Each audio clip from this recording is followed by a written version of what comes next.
How are we doing? How are we doing? Oh man. Oh man. Where do I begin? I don't often come to Facebook Live. It's like I got something on my face. What's that? Oh, there. I don't always often come to Facebook Live, right? And have these conversations with you guys. Typically I do it on other platforms. I just recently did I did a live stream, I want to say day before yesterday, and we were talking about the death of Kevin Samuels and was paying tribute to his life. Though there's so many people celebrating this man's death, it's shocking to me. People are counterproductive in every facet of their life, and they want to drag anything down that comes along with any form of progress. Something to be watchful for. But what I'll talk about now is that these are some artificial standards that people have set in society that certain people are living by. And I want to challenge these standards. It makes absolutely no sense to me. There are some men out there who got together with whatever other peers of theirs, of their circle, and have decided that there are certain things that a man do that are feminine, right? There are some said member group of women out there who've got together with members of the peers of their group, somehow decided that there are certain things about a man, about his masculinity, that we can massively label as toxic. And there are things about men which are feminine. However, it's really crazy to me how we so easily are able to point our fingers at other people. Men point their fingers at women, women point their fingers at men, and we fail to see the inconsistencies. We fail to see that perhaps what we think is solid, it holds some level of credibility. It really doesn't, right? We fail to see that, and that's the whole picture that a lot of people don't realize. What I mean by that, right? There was a post that a guy left up on Facebook, and I know you guys probably going to watch this, and I know the sisters or the following he had, because the majority of his following seem to be women, and they seem to be echoing the same sound bites that he portrays on his page, either in his comment section or in his post. But I want to go through some of the things that was said there. Oh, man. Where do I start? Where do I start, man? Where do I start? Where do I begin? Number one,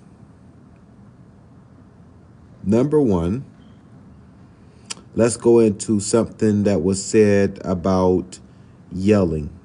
This man mentioned that if you have a daughter or if you have a loved one, whether it's a spouse or any female member of your family or any woman member of your family, then a man should not argue with a woman, nor should a man yell with a woman, because that is a feminine trait.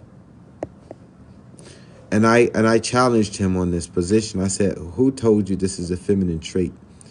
So if a man yells at your daughter, so he said, I would raise my daughter to never be under the roof of a man who yells at her. Like, I don't know what type of utopia this man has imagined for himself and his family. But in the real world, we have human beings that are imperfect. Now, I'm not advocating for a person to start yelling or being verbally abusive. I'm not advocating for no such behavior. So before someone try to put me in a box, I have to ask you to rethink your position. I'm not advocating for that. Not at all am I advocating for that. In fact, what I'm saying is that if it is wrong for a man to yell at your daughter, or there's wrong for a man to voice his opinion and circumstantially in ways that you find unbefitting of a man, then oh man, like who be making these guys out here? Like what factory? Like, what factory manufactured you men out here, man? Because I can't seem to wrap my head around the way you guys think. Like, I'm scratching my head.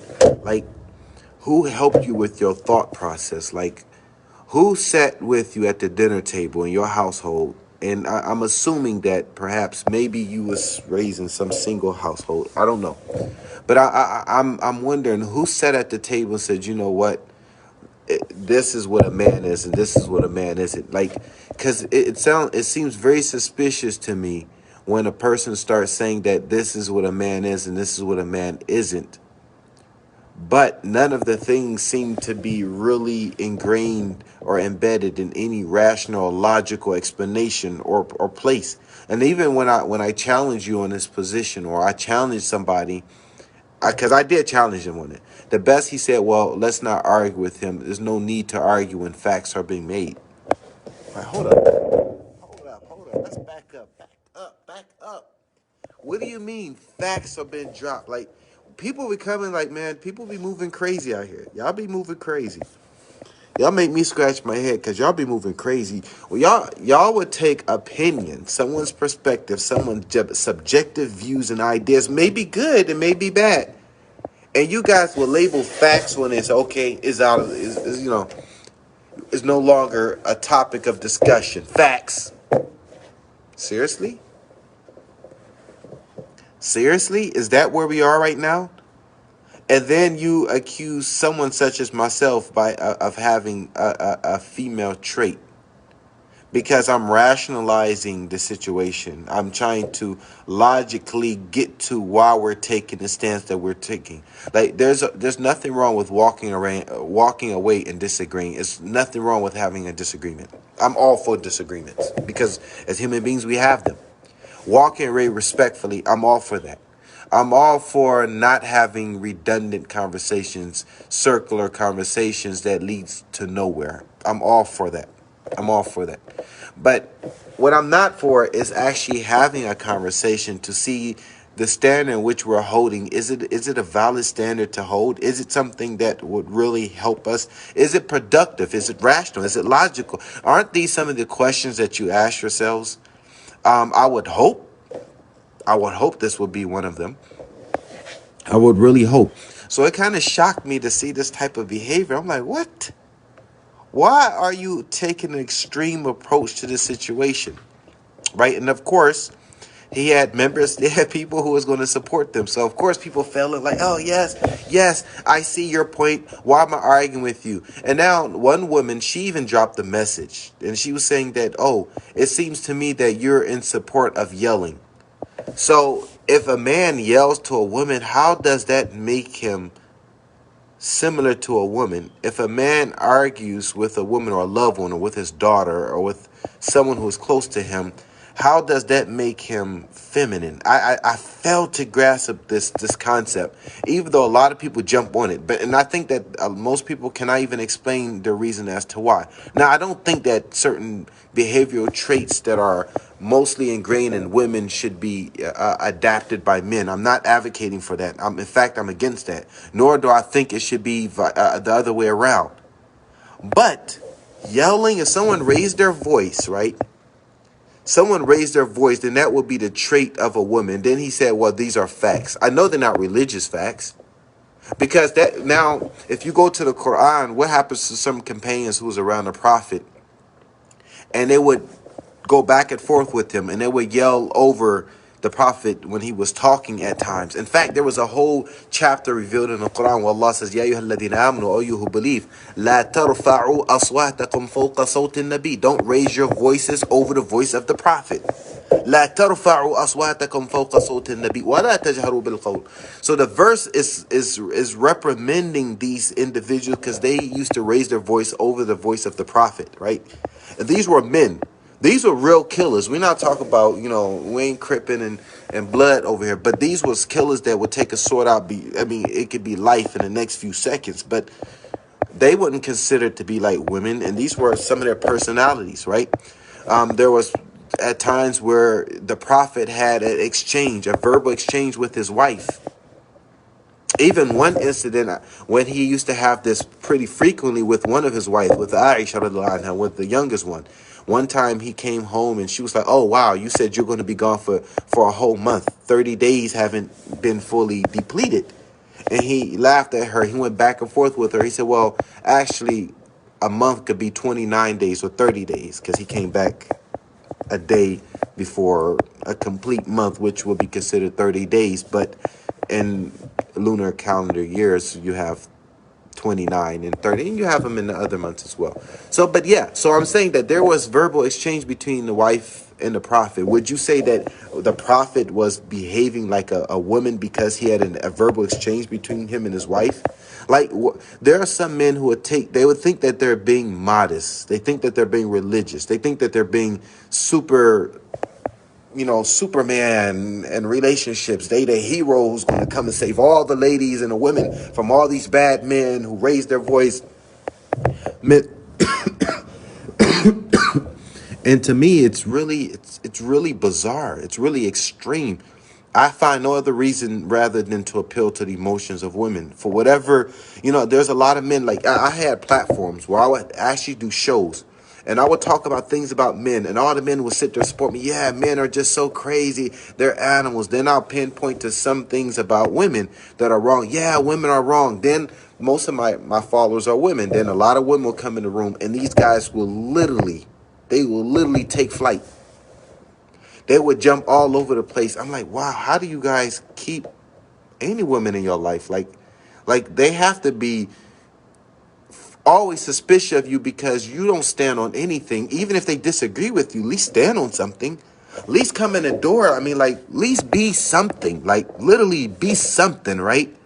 Even if you're wrong, I would think that. And then the thing about it is to come at me and say, well, you know what? I don't want no woman to ever shout at or to voice their opinion verbally in aggressive manner to a woman. Now you're actually stripping women away from having intelligence. You're saying that they are not fit to have a verbal intellectual discussion exchange. And I would argue against that. I think women are smarter than you think. In fact, they are the first teachers of all children, because the closest thing to a mother is a child.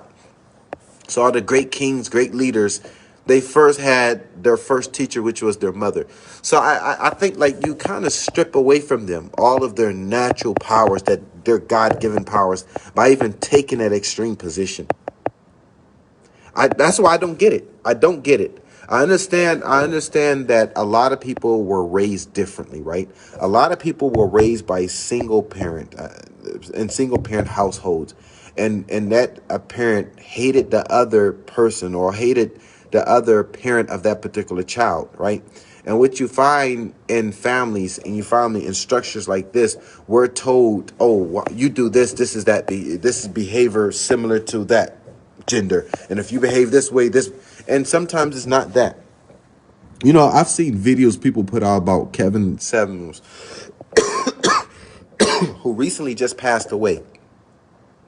People are saying the way this man moves his hands, the way this man sits down in a chair, they said because he sits in the chair a certain way, because he moves his hand a certain way when he talks, which is different than other men, by this observation, they've demonized this man and depicted him, and even in videos and cartoons, in the most homosexual type of ways, right? When a man, there's no evidence to suggest this man's homosexual. He was with women his whole life. He had a daughter. I mean, he lived that life. He even made claim to his religion. But you will see what people would do. People hate real information.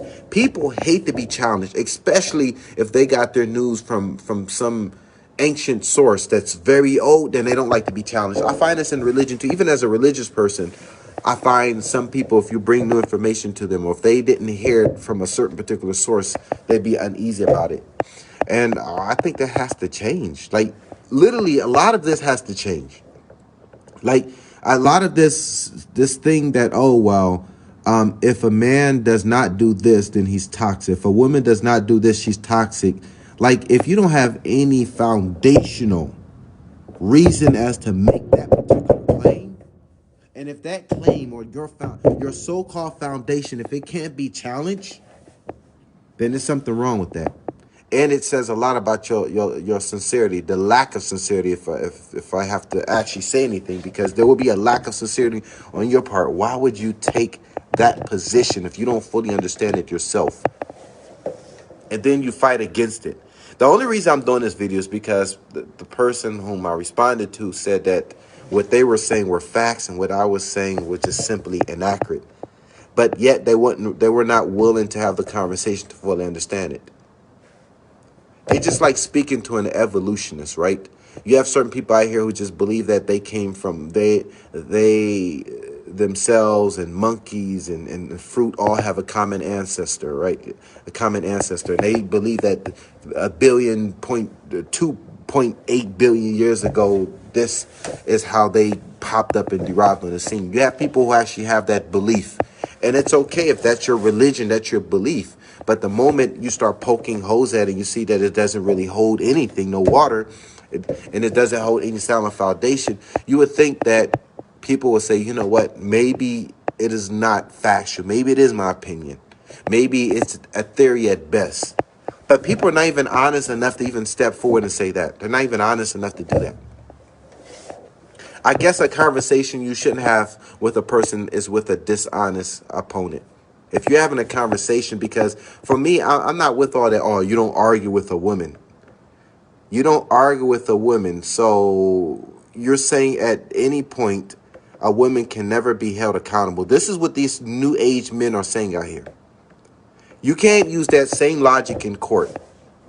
What if a woman come in and she's accused of something, or something happened, a judge said, well, that's a woman. We don't argue with women. Our policy is that we don't argue with women. Would that judge, would that attorney ever reach a conclusion? Would they ever get to the truth? Just think about the rationale behind this. We don't. Now, no, I understand some arguments are not worth having.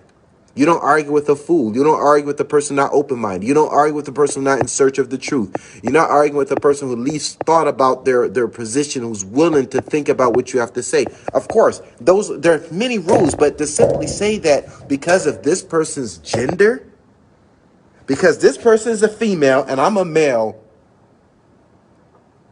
there's some sort of hidden rule, unspoken rule that nobody seemed to know about. We don't know where it's sourced from. It's not even scientific. Y'all got me coughing over here. It's not even scientific. There's some rule out there. I need some water. There's some rule out there that no one knows about. I don't even know who received what and what received what memo. Right? Because someone received some memo out there. Someone got an email. Somebody got an email out there. And they were told that these are the new rules. This is what a man is and this is what a woman is. Unfortunately.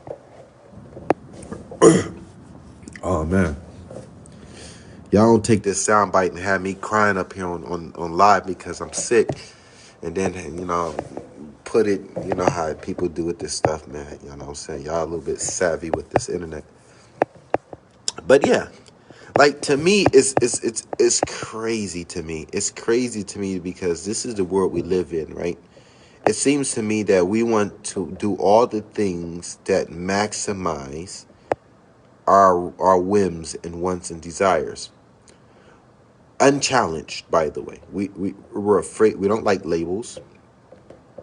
We don't like describing or deconstructing something in order to better understand it. We hate progress. We're counterproductive in that sense, right?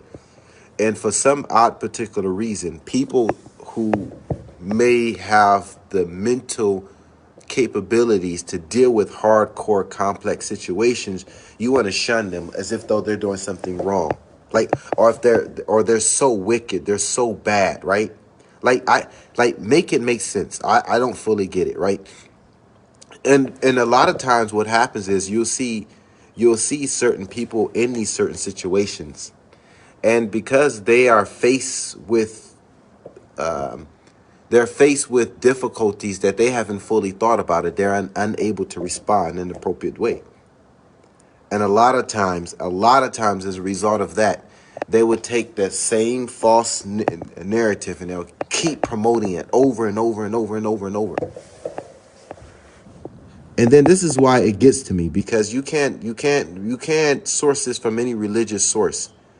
Now people are going to say, well, the Prophet Allah mentioned in the Quran, like, in relationships, especially with someone's daughter or someone's sister, that there should be some peace, kindness, it should be some love in between the relationship. I agree with all of that. ومن آياتي أن خلقكم من تراب ثم من نطفة ثم جعلكم أزواجا وزعيد ومن آياتي أن خلقكم من نفس واحدة وخلق منها زوجها ومن آياتي أن خلقكم من نفس واحدة وخلق منها وبث. It's an ayah in the Quran. I think it's right before Surah Al-Rum or after Surah Al-Rum. I think it's in Surah Al-Rum actually. So I understand these verses where Allah speak about it, but we can't turn a blind eye to humans being human beings. We can't expect human beings to be perfect. There's imperfections in everyone. There's no one side that's supposed to be held to a more of a moral higher ground and standards than the other. Like, where do these weak men get this from? They feel that, oh, wow, my son must be held to a higher moral standard than my daughter. No. Both your daughter and your son must be equally held to a moral standard based upon an objective standard, which is Allah Azza wa Jalla, right? This is why I don't deal with all of this craziness. Now, I'm going to tell you what muddied the waters.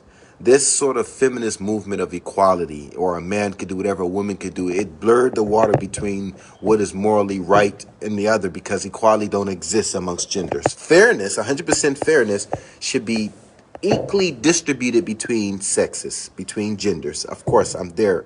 You have me 100%. But now equality can't. You can't treat a Ford Focus like a BMW. Who does that?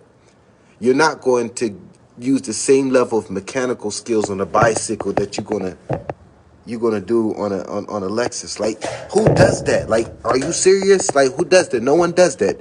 We live in a real world. Just because people can walk into the front of a building and come out looking like something completely different, sex-wise, does not necessarily make it so. It doesn't make it logical. And I think this has blurred the minds of so many people, and even in heterosexual relationships, where now they tend to hold one to some source, artificial, I don't know, some sort of standard that's not realistic than the other, which is, I don't know. Allah says in the Quran, "La taziru waziratu wizra ukhra." Like, this is not biblical. This is not scripture. The reasons behind this is merely, I think, people who sat in circles, who came up with ideas and said, you know what, let's stamp this on this group over the other. I disagree with it. Anyone has anything to say about what I'm saying, by all means, you can feel free, drop a comment, drop a message, come in, you can share the live with me. Tell me about your disagreements. I'm only in search of the truth. I want what is right for everyone, male and female. Often enough, I talk about so many of the problems with men and with women and issues that are happening in society, that are happening in relationships. And people often say, you know what, Nora, how come you never talk about you don't talk about the other groups that exist? Like, there are some people who are not doing the things. There are a lot of good women out here who are not engaged in a lot of the stuff that is happening out in the world. They're not, disrespecting the sanctity of relationships. There are a lot of great men out here who's not disrespecting women, who's not mistreating them. And the reason why I don't speak a lot about that, because you have a lot of platforms of people who does give a lot of light to that. But it seems to be what is the thing that is growing more, seems to be the things that are much more of a detriment to society and people. That seems to have more of a growth potential in our society rather than some of the other things. Now, there are a lot of great women out there who are doing great things, who are worthy of the treatment of a great man, who are worthy of the utmost respect, who respect themselves, respect society, who are intelligent, who are great. There are a lot of great men out there, likewise, who are intelligent, who respect society, who don't fall in any of these categories. But because the other category numbers seems to be higher than the exception to that rule, here I am speaking about it. Until next time, I'm out. Peace.